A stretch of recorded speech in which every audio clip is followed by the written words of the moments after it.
Bonjour mes frères et sœurs, ceux qui se trouvent en Afrique, en Europe, en Asie, en Océanie, aux États-Unis d'Amérique. Nous voulons vous saluer au nom de Jésus-Christ de Nazareth.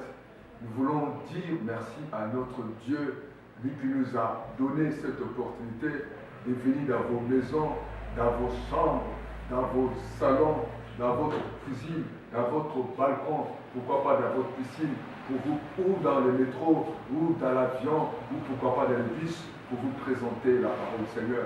Parce qu'il est écrit, l'homme ne va pas de pain seulement, mais de toutes paroles qui sortent de la bouche de Dieu. Dieu nous a donné cette grâce. Dieu nous a donné cette opportunité. Parce que Paul a dit quelque part, tous ceux qui espient, Jean l'a dit, et David l'a dit, tous ceux qui espient doivent louer l'Éternel. Et nous devons louer l'Éternel parce qu'il nous a donné la vie. Nous payons l'eau, nous payons l'électricité, nous payons beaucoup de factures. Mais le souffle de vie que nous ne payons pas. Et Jésus parlait un jour au diable, il a dit, l'homme ne doit pas de pain seulement, mais de toutes paroles qui sont de la bouche de Dieu. Voilà pourquoi je voulais vous présenter, vous parler de la part de Dieu ce matin. Nous allons lire tous ensemble. Si vous n'avez pas vos Bibles, mais je vous invite à lire avec moi les livres de l'Évangile, chapitre 5, les versets 21 à 23. Et nous allons sauter de 35 à 37 la parole du Seigneur. Est-ce que vous permettez que je puisse lire la parole du Seigneur? Je lis la parole de Dieu dans le livre de Marc 5, 21. Jésus dans la barque regardant l'autre rive, où une grande foule s'assembla près de lui. Il était au bord de la mer. Vous savez pourquoi la foule suivait Jésus? Parce que Jésus prêchait la bonne nouvelle. Jésus guérissait les malades. Jésus ressuscitait les morts. Jésus purifiait les lépreux. Les gens qui étaient tourmentés, les gens qui étaient découragés, les gens qui étaient à l'extrême, ils suivaient Jésus-Christ. Parce que Jésus-Christ était un homme, l'homme de Galilée. Il faisait tellement de miracles. Voilà pourquoi beaucoup de gens le suivaient. Il ne parlait pas comme un autre homme. Le verset 22 dit ceci dans la parole du Seigneur. Nous lisons les versets 22. Nous allons lire le verset 22. Alors vint des chefs de la synagogue, nommé Jairus, qui ayant perçu, se jeta à ses pieds. Pourquoi cet homme, malgré son titre, malgré ses biens, malgré sa renommée, parce qu'il avait compris, il a été à l'extrême. Il avait compris que son problème, c'était Jésus le Seigneur qui pouvait changer sa situation. Bien-aimé, mon frère, ma soeur, malgré tes titres, je ne suis pas contre les titres, mais il y a des choses. Il y a certaines situations, le diplôme, l'argent, les relations ne peuvent jamais résoudre. Voilà pourquoi cet homme était dans le découragement. Cet homme, il a vu sa vie, il a vu la famille, il a vu tout ce qu'il faisait. Il était dans l'extrême. Il a dit non, malgré que j'avais l'argent, malgré que tout autour de moi il y a les médecins, malgré que tout autour de moi j'ai des avocats, malgré que j'ai tout le bien, j'ai des comptes bancaires, mais je n'arrive pas. Ma situation est à l'extrême. Bien-aimé dans le Seigneur, toi qui m'attends en Europe, toi qui m'attends en Afrique, malgré que tu es dans ta chambre, tu es en train de préparer, tu es dans ta cuisine, tu dis que je suis à l'extrême. Mais Jésus-Christ voyait.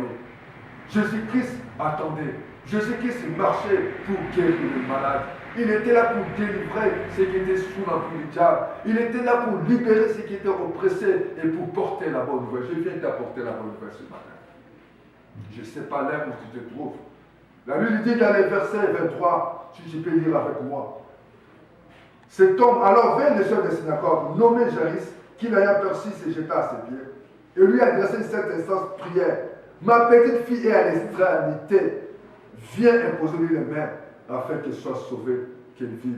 Tu as besoin de la vie. À des fois, tu es à l'extrême, tu es fatigué, tu es découragé, tu es déçu. Tu as changé des hôpitaux, tu as changé des médecins, tu as changé des écoles, tu as voyagé partout. Il n'y a aucun soulagement, il n'y a aucun changement. Tu es déçu de la vie. À des fois, tu cherches la mort. Tu passes les nuits de prendre des produits. Toute ta vie, tu as tellement de dettes. Mais la Bible dit dans les versets 35, toujours dans le livre de Marc, chapitre 5, dans les versets 35, si nous pouvons lire ensemble. La Bible dit ceci avec moi.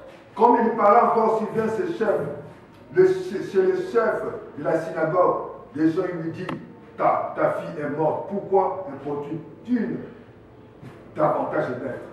Mais Jésus s'en tenait compte. Je ne sais pas. Qu'est-ce que tu attends? On t'a dit quoi? Que ta maladie s'inquiétera. On a dit que tu mourras. Tu ne vas pas réussir. On t'a dit quoi? À l'école, on t'a dit quoi? Ton mari a dit quoi? Ton médecin a dit quoi? Qu'est-ce que tu attends? Qu'est-ce que tu vois à la télé? Mais la Bible dit que Jésus ne tient pas compte de ces paroles. Et ce matin, je vais te dire, Jésus ne tiendra pas compte des paroles de médecin. Jésus ne tiendra pas compte des paroles de ton chef. Jésus ne tiendra pas compte de tout ce qui t'a haï, tes critiques, qui t'a calomnié. Et cet avocat, ce juge, t'a condamné à la mort. Et ce médecin t'a condamné. Tu as dit que tu vas prendre des produits toute ta vie. Mais Jésus-Christ de Nazareth, que je vous prêche ce matin, il ne tient pas compte de tes paroles, de ce médecin. Et là, le thème de ce matin, je l'ai dit, ne crains pas, crois seulement. Si tu crois, tout est possible à Jésus. Si tu crois, rien n'est possible à lui. Il a dit, tout est possible à ceux qui croient. Mon frère, ma soeur, si tu crois en Jésus, l'homme de Galilée, celui qui songe l'eau en vain, celui qui ne songe pas, celui qui a capacité de changer le temps et les circonstances. La Bible dit que le temps et les circonstances l'appartiennent. Si tu crois, tu verras la gloire de Dieu. Tu es fatigué de la vie. Tu es déçu. Au moment où je parle, à des fois tu as une ordonnance qui compte tellement beaucoup d'argent. Tu es fatigué. On t'a dit que ton fils ne va pas marcher. On t'a dit que tu ne peux pas concevoir tout ce que tu as fait. Tu as tellement sillonné les hôpitaux. On t'a parlé que c'est impossible que tu puisses concevoir. C'est impossible que ton fils puisse être allé à l'école. Ta maladie, c'est impossible. Tu attends qu'elle aborde.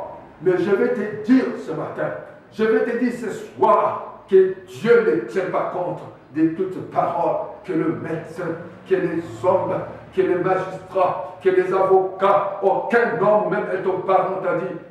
Mais la Bible dit, si tu crois, tu verras la gloire de Dieu. Ne crains pas. Toi qui as craint, tu crains la mort. Toi qui crains l'avenir. Toi tu crains parce que quand tu regardes ton âge, tu es à l'extrême. Tu es fatigué. Tu es découragé. Pour dormir, il faut prendre des produits pharmaceutiques. Je te dis ce matin, au nom de Jésus, ne crains pas. Crois seulement. Jésus est le même. Il a dit à tous ceux qui l'ont reçu, à tous ceux qui croient son nom, il a donné le pouvoir de devenir enfants de Dieu. Non par la sang, non par les hommes, non par la chair, mais par sa volonté. Si tu crois à cette parole, je vais t'aider à prier avec moi. Tu vas dire, Jésus, j'ai écouté ta parole. Ce matin ou ce soir, je ne sais pas là où tu te trouves, Dieu vient dans mon cœur. Change-moi. Oh, pardonne-moi. Oh, Jésus, j'ai confessé. Ma vie est à l'extrême. Mais comme je sais que tu es le même, hier, aujourd'hui, éternellement, Jésus, viens à mon secours. La Bible dit que Jésus a fait sortir les gens qui pleuraient, les gens qui criaient. Mais ce matin, Jésus veut te changer. Jésus veut te parler, afin que les gens qui sont tout autour de toi, qui se moquent de toi, qui te compliquent la tâche, la vie, Jésus peut te changer. Est-ce que tu peux prier avec moi? Tu peux fermer les yeux. Dis, Seigneur, merci. J'ai écouté ta parole.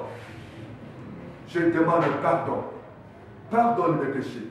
Et j'ai compris la médecine.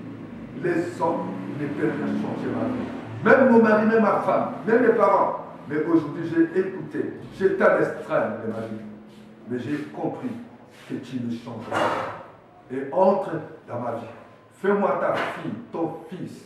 Et à partir de maintenant, je deviens ta fille et ton fils. Ô Saint-Esprit, entre dans ma vie, conduis-moi. Et comme tu l'as fait, la Bible dit qu'il y a la joie au ciel. Et nous acclamons le Seigneur. Si tu n'as pas l'église où tu peux lire la parole de Dieu, où on prêche Jésus en esprit et en vérité, où Jésus-Christ et la parole de Dieu est précieux. Jésus-Christ est le chef parce qu'il a dit, je bâtirai mon église. Et le séjour des morts. L'église où Jésus-Christ est le chef. L'église où l'autorité de la parole de Dieu est connue. L'église où le Saint-Esprit, que le seul guide, je peux t'aider. Appelle-moi après. Et je vais prier pour toi, toi qui as un problème. Tu veux te suicider. Tu veux te suicider. Tu fais que pleurer. Tu as dit, tellement tu as le résultat des examens, tu dis tu es fini, tu attends que la mort. Mais Jésus vient dans ta maison, dans ta chambre, dans ta cuisine. Pose ta main là où tu es malade. Je vais prier pour toi. Au nom de Jésus. Que je ordonne maintenant cette maladie, quelle que soit ta puissance, l'esprit de cancer, l'esprit de maux de tête, l'esprit de mal de dos, l'esprit de mal de pied, toi la fièvre, toi maladie des reins, toi la maladie des yeux, tout ce qui est maladie héréditaire, la diabète, je vous commande de quitter ce corps au nom de Jésus. Je proclame que tu es guéri. Parce que la Bible dit dans le livre d'Ésaïe 53, le verset 7, que par ce médecine que nous sommes guéris. Et tu es guéri. Crois seulement. Jésus-Christ t'a guéri. Si vous voulez croire, crois seulement. Et tu verras la voix de Dieu. Voilà pourquoi commencez à t'élever. Acclame le Seigneur. Fais le mouvement où tu n'avais pas l'habitude de faire. Et je vais dire que Jésus-Christ t'a guéri. Bouge, saute, acclame. Merci Seigneur. N'hésite pas de m'appeler dans le numéro 05 573 68 10. Je suis l'évangéliste Évariste Raphaël de Bungela, de mon Brazzaville. Que Dieu vous bénisse. À bientôt. Merci Seigneur. Et on acclame le Seigneur.